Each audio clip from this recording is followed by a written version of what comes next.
तुमच्या नाही व्यवस्था केली आहे का आपल्या लोकांनी? जेवणाची सोय केली साहेब. आपण 1000 किट्स वाटलेले आहेत.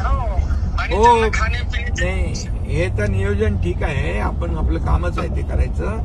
आपली जबाबदारी आहे तातडीने मदत करण्याची. त्यांचं आता सुरक्षित स्थळी तुम्ही ठेवलंय तिथं त्यांची सगळी व्यवस्था करा, नियोजन नीट करा आणि त्यांचं जेवढं नुकसान झालेलं आहे तिकडं त्याचं नीट त्या अधिकाऱ्यांकडून त्याचे नीट पंचनामे करून घ्या.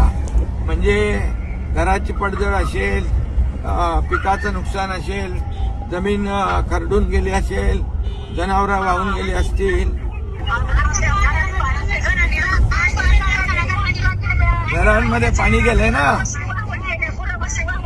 हा ते सगळं तुम्ही नीटपणे हे महेश त्या अधिकाऱ्यांकडून सगळं नीट पंचनामे करून घ्या. त्यांचं जेवढं नुकसान झालेलं आहे ना त्या सगळ्याचे नीट पंचनामे करून घ्या. कारण ते संकट मोठं आहे, नुकसान मोठं आहे. त्यामुळे खूप झालंय नुकसान मला माहित आहे.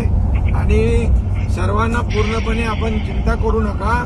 तुम्हाला तुमच्या मागं सरकार पूर्ण ताकदीने उभं आहे. पूर्णपणे आम्ही तुम्हाला मदत करणार, काळजी करू नका. पण फक्त आणि कुणी धीर सोडू नका. कोणी एक दुसऱ्याला धीर द्या. आता संकट मोठं आहे, संकटामध्ये आपल्याला एक दुसऱ्याला धीर देणं आपलं काम आहे आणि म्हणून ते करा. आणि बाकी जेवढं नुकसान झालेलं आहे त्याचे पंचनामे नीट करून घ्या महेश.